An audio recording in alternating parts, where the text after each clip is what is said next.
Judulnya Paulus dianiaya di Filipi. Ini benar. Haleluya. Ya, coba kita lihat ayatnya, Kis 16 ayat 22 sampai dengan 24. Juga orang banyak bangkit menentang mereka. Itu menentang siapa itu? Itu Paulus dan Silas. Lalu pembesar-pembesar kota itu menyuruh mengoyakkan pakaian dari tubuh mereka. Jadi pakaian Paulus dan Silas disuruh koyakkan, dirobek. Untuk apa? Dan mendera mereka. Dipukuli Bapak Ibu. Jadi zaman dulu itu penginjil itu bisa digebukin Bapak Ibu, dipukulin orang Bapak Ibu.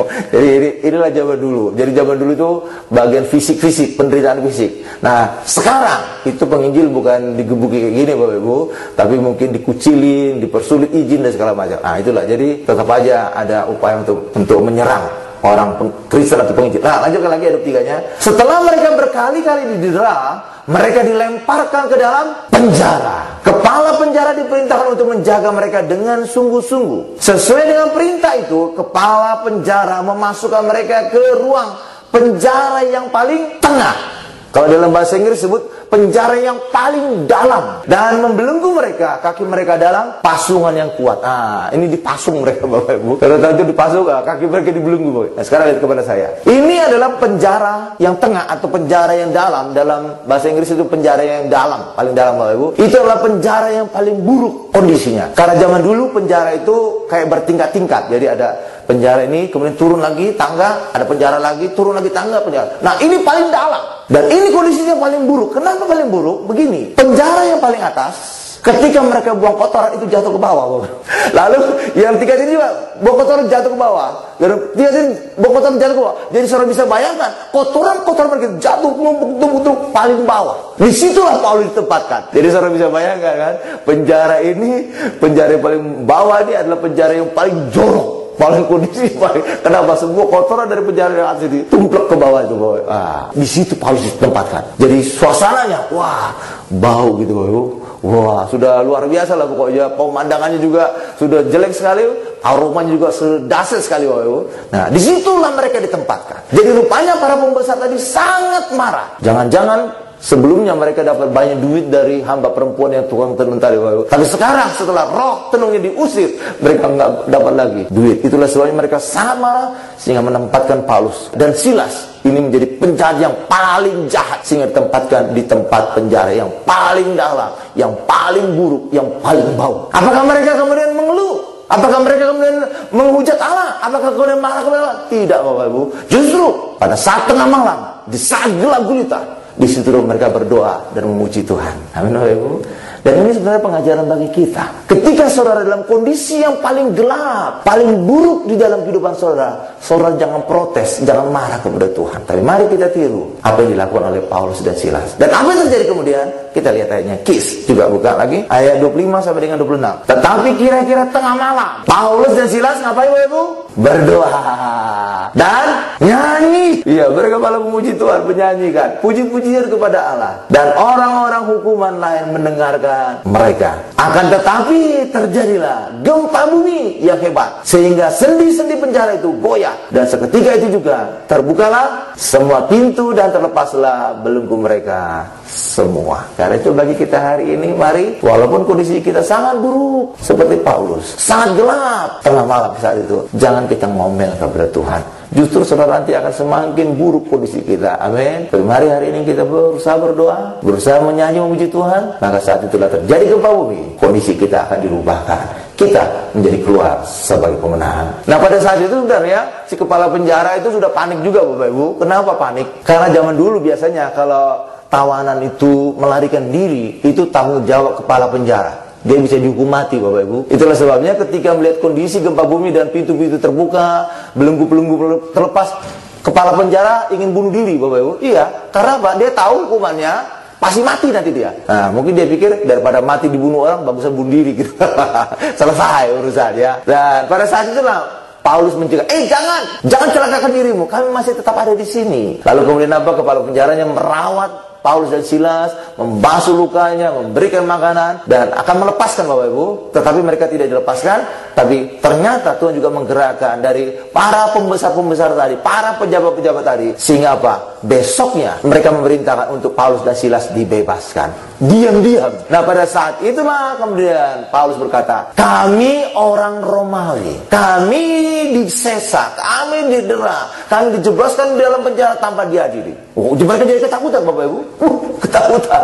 Itulah sebabnya, kata Paulus, kamu melakukan itu diam-diam. Jangan kamu juga melepaskan kami diam-diam, tapi kamu harus mengantar kami keluar bersama dengan engkau. Jadi mereka minta agar benar-benar penjabat melepaskan mereka, dilihat oleh banyak orang. Dan Paulus pertama kali menggunakan status warga negaranya saat ini. Jadi status warga negara itu sangat menentukan saat itu. Nah, bagi kita hari ini, warga negara kita secara tubuh warga negara Indonesia, tetapi secara rohani saudara warga negara sorga.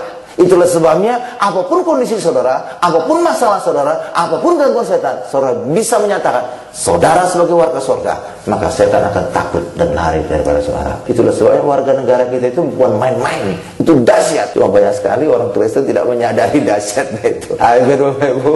Amin. Karena itu sadari hari ini saudara sebagai warga sorga, maka ketika saudara sadar sebagai warga sorga dan menyatakan sebagai warga sorga kepada setan, setan akan lari daripada kita. Sekarang kita masuk pada bagian kedua. Nah, setelah kasus peristiwa di Filipi ini, sekitar 8 tahun kemudian, Bapak Ibu, ada peristiwa lagi di Yerusalem. Jadi pada saat itu Paulus datang ke Yerusalem. Nah, sebenarnya Tuhan Yesus dan Roh Kudus sudah melarang Paulus untuk datang ke Yerusalem karena Tuhan tahu Paulus akan ditolak di Yerusalem. Nah, dulu memang Paulus itu termasuk tokoh lah di Yerusalem. Bahkan juga Paulus bisa minta surat kuasa dari imam besar untuk mengejar-ngejar orang Kristen. Tetapi ketika Paulus kemudian bertobat dan berbalik menjadi penginjil, maka sikap orang Yahudi berubah. Apalagi mereka kemudian menuduh Paulus itu seakan-akan membuat orang benci kepada bangsa Israel dan menolak hukum Taurat. Bahkan juga dituduh lagi membawa orang asing, orang Yunani untuk masuk ke Bait Allah. Maka mereka berpikir Paulus ini harus dihukum mati. Mari kita lihat ayatnya. Is 21 ayat 28.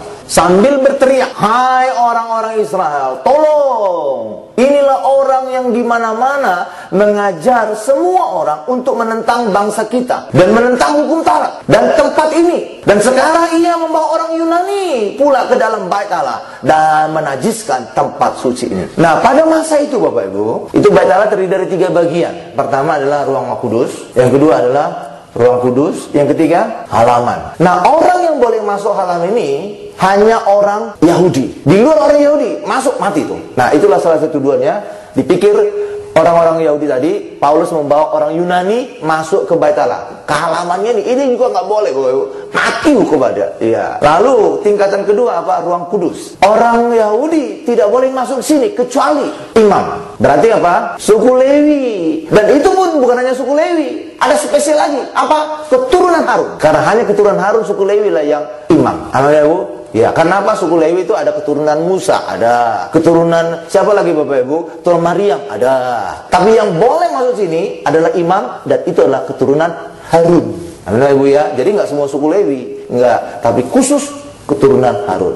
Karena mereka adalah imam. Amin. Lalu yang masuk ke ruang kudus ini spesial lagi. Inilah imam besar. Jadi dari imam-imam tadi, imam besar yang boleh masuk. Ini pun setahun sekali pada hari penebusan atau hari pendamaian atau bahasa Ibrani adalah Yom Kippur. Jadi saudara lihat itu, ini hanya orang Yahudi, ini hanya imam, ini hanya imam besar. Kalau kita bisa masuk sini apa?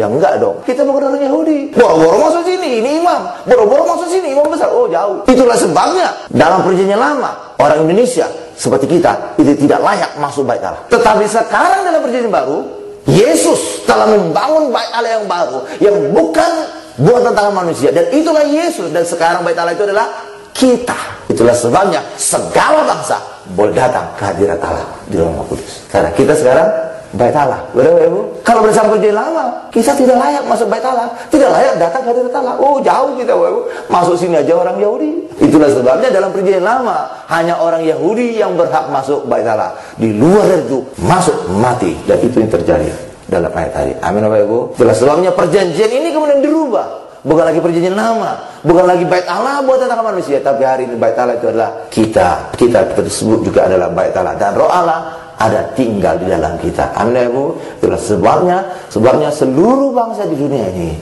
bisa datang ke hadirat Allah, menyembah dan memuliakan Allah. Amin ya Bu. Luar biasa ya. Nah, itulah yang terjadi pada ayat yang barusan kita baca, Kisah Rasul 1:28. Jadi Paulus dituduh 3 hal. Pertama, mengajar orang untuk membenci orang Israel. Itu satu. Yang kedua, mengajar untuk menentang hukum Taurat. Itu yang kedua. Yang ketiga, dituduh membawa orang non-Yahudi, itu orang Yunani, untuk masuk ke Bait Allah, menajiskan Bait Allah. Itulah sebabnya karena 3 tuduhan ini, maka mereka akan membunuh Rasul Paulus. Tapi apa yang terjadi? Pada saat itu dia diselamatkan kemudian oleh tentara Romawi, dibawa ke dalam markas. Nah, pada masa itu posisi Bait Allah dan markas orang Romawi itu berdekatan, nempel, tetanggaan gitu, Pak. Itulah sebabnya ketika ada mulai keributan di situ, keributan orang akan membunuh Paulus, maka kemudian tentara dengan segera bisa melarikan Paulus untuk masuk ke dalam markas. Tetapi dan kepala itu, panglimanya Bapak Ibu, kepala tentara itu kemudian akan menanyai Paulus. Tapi zaman dulu menanya ini tuh nggak ada unsur HAM, hak asasi manusia. Itulah sebabnya disesa dulu, digebuki dulu. Setelah digebuki puas, baru ditanyain gitu, Bapak Ibu. Makanya caranya lah disesa dulu atau digebukin dulu, dicambukin dulu, udah babak belur, baru ditanyain, kenapa tadi orang pada marah kepada kamu? Gitu Bapak Ibu. Jadi caranya itu rada sadis. Nah, pada saat Paulus akan disesa gitu Bapak Ibu, seperti Tuhan Yesus lah disesa Bapak Ibu. Selalu bisa bayangkan kan, sesanya orang Romawi itu sadis. Sebab cambuknya atau mensesa atau menyambuk itu bukan cambuk biasa seperti sais kuda, tapi ujungnya ada kaitannya, ada besinya, ada logamnya, ada tulangnya. Sehingga apa? Pada saat disesa gini, nancep itu Bapak Ibu ke daging, lalu dicabut, copot dagingnya. Jadi saudara bisa bayangkan betapa sakitnya dia. Jadi bisa berlubang-lubang badan manusia. Nah, itu yang akan dialami oleh Paulus. Sebelum itu terjadi, Paulus kemudian berkata, tunggu dulu, apakah boleh menyesa orang Romawi yang belum diadili? Ketika mendengar kata dia adalah orang Romawi, si Algojonya kemudian melapor kepada komandan, dan komandannya juga menjadi ketakutan Bapak Ibu. Jadi kesadaran akan warga negara ini sangat penting pada saat itu. Bahkan si kepala pasukan aja dia membeli warga negara Romawi. Sedangkan Rasul Paulus itu statusnya luar biasa, warga negara karena kelahiran. Hal yang sama juga dengan kita orang Kristen, warga kerajaan sorga. Itu bukan karena kita beli, tapi hari ini karena kelahiran baru kita dari air dan roh. Itulah sebabnya saudara harus bangga karena warga negara sorga, dan juga saudara bisa memanfaatkannya agar iblis tidak akan bisa membuat saudara menderita, tidak bisa mengganggu saudara, tidak bisa menghalang saudara.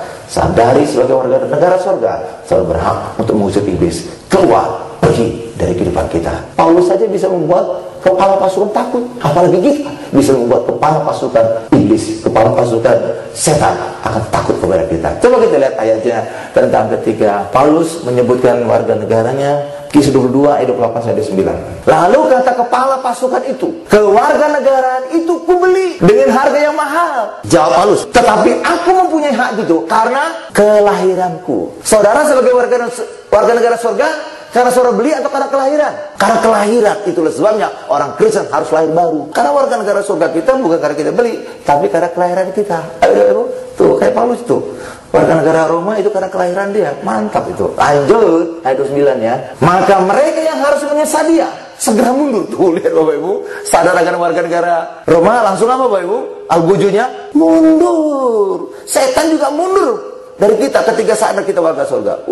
Luar biasa tuh. Dan kepala pasukan itu juga takut setelah ia tahu bahwa Paulus yang ia suruh ikat itu adalah orang Rum atau orang Roma gitu Bapak Ibu. Haleluya. Karena itulah kita hari ini, kesadaran kita sebagai warga negara surga itu harus tertanam kuat di dalam kehidupan kita. Ini menjadi gambaran. Warga negara Roma saja bisa membuat Algojonya mundur, kepala pasukannya takut Bapak Ibu. Hal yang sama juga akan bisa kita alami ketika saudara sadar sebagai warga negara surga, maka setan akan mundur dari kita dan iblis akan takut daripada kita. Amin Bapak Ibu. Sekarang kita masuk pada bagian ketiga. Paulus tidak taat kepada larangan Allah. Jadi banyak kali kita hari ini tidak sadar bahwa sebenarnya Paulus itu tidak harus menderita. Paulus sebenarnya menderita itu karena apa? Karena dia tidak sepenuhnya taat kepada perintah Tuhan. Tuhan sebenarnya melarang dia untuk datang ke Yerusalem. Sebab Tuhan tahu Paulus pasti ditolak. Paulus juga mengalami mara bahaya. Ya, tapi rupanya Paulus itu sangat cinta kepada orang Israel, orang Yahudi, orang Yerusalem, Bapak Ibu. Bahkan ada satu ayat yang berkata, aku rela terkutuk, aku rela lepas dari Kristus demi saudara-saudaraku orang Israel. Iya, ada satu ayat yang berkata demikian. Jadi dia benar-benar cinta sekali sama orang Yahudi. Dia memang orang Yahudi tulen, keturunan Benyamin, Bapak Ibu. Itulah sebabnya walaupun Tuhan melarang dia untuk ke Yerusalem, tapi dia punya kerinduan untuk menginjili orang Yerusalem. Tapi dampaknya dia mengalami masalah, Bapak Ibu. Coba kita lihat ayatnya, bahwa sebenarnya Tuhan sudah memperingatkan Paulus untuk tidak datang ke Yerusalem. Kisah 22 ayat 18. Aku melihat dia, ini ucapan Paulus melihat siapa, Bapak Ibu? Yesus, yang berkata kepadaku, lekaslah, segeralah tinggalkan Yerusalem, sebab mereka tidak akan menerima kesaksianmu tentang aku. Jadi Tuhan sudah memperingatkan Rasul Paulus, tapi dia nekat. Ya, Bapak Ibu, saya lihat itu. Dan memang kenyataannya percuma Paulus berkhotbah kepada orang Yerusalem, orang Israel. Kenapa, Bapak Ibu? Karena sampai sekarang saja mereka mayoritas tidak menerima Yesus. Mereka menolak Yesus sampai sekarang loh, Bapak Ibu. Udah berapa abad itu? 2000 tahun lah kira-kira ya, dari masa Yesus ke sekarang kan? 2000 tahun, Bapak Ibu. Tuh, lihat 2000 tahun. Udah segitu banyak, Bapak Ibu. Orang Israel masih mayoritas menolak Yesus. Itulah sebabnya mereka di tembok ratapan setiap hari Sabat atau hari Sabtu, ya Bapak Ibu, mereka berdoa, ya Allah, kirimkanlah Mesias kepada kami. Ya Allah, kirimkanlah Mesias kepada kami. Setiap kali mereka beribadah pada hari Sabat di tembok ratapan, mereka minta kepada Allah untuk mengirimkan Mesias. Mesiasnya sudah datang belum, Bapak Ibu? Oh, udah kan, Tuhan Yesus itulah Mesias itu. Amin, Bapak Ibu. Iya, udah datang 2000 tahun lalu. Tapi nyatanya mereka masih minta sampai sekarang. Jadi mereka tidak percaya kepada Yesus. Itulah sebabnya apa yang Yesus perintahkan, larang kepada Paulus, ini ada tujuannya. Percuma kamu nginjili ke Yerusalem, percuma, mereka akan menolak engkau. Sampai sekarang masih ditolak. Itu bayangin aja, Bapak Ibu. Itulah sebabnya tindakan yang sia-sia untuk Paulus untuk datang menginjil ke Yerusalem. Dan Tuhan tahu itu. Itulah sebabnya Tuhan melarang Paulus. Berapa, Bapak Ibu? Nyatanya apa? Paulus taat, larangan tidak, nekat. Itulah sebabnya dia mengalami banyak penderitaan di Yerusalem. Hampir mati dia dibunuh. Rupanya Paulus itu juga ada sifat melawannya juga. Tapi sebenarnya sifat melawannya itu karena apa? Karena dia sangat mengasihi orang Yahudi. Amin, Bapak Ibu. Amin. Iya, sangat sayang. Bahkan juga Roh Kudus juga sudah memperingatkan dia, Bapak Ibu. Sudah. Lewat murid-murid yang lain, Bapak Ibu. Lewat murid-murid yang lain. Murid-murid yang lain juga Roh Kudus sudah membisikkan mereka untuk melarang Rasul Paulus. Bahkan juga ada nabi dari Yudea bernama Agabus untuk juga melarang Rasul Paulus. Coba kita lihat ayatnya ya.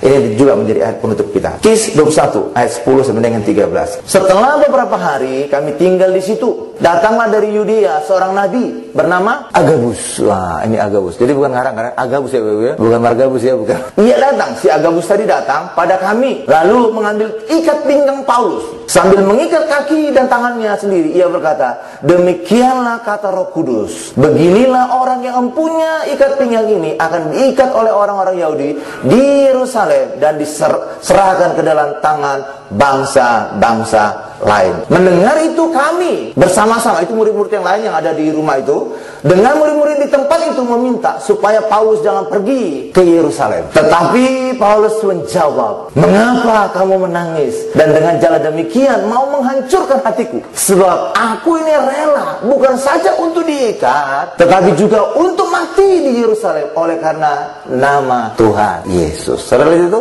Jadi Paulus juga pernah tidak taat. Jadi sebenarnya Tuhan melarang dia untuk ke Yerusalem. Hai Paulus, kamu ditolak untuk bersaksi tentang aku, kata Tuhan Yesus. Bahkan juga Roh Kudus juga memperingatkan Paulus lewat murid-murid lain, jangan pergi ke sana.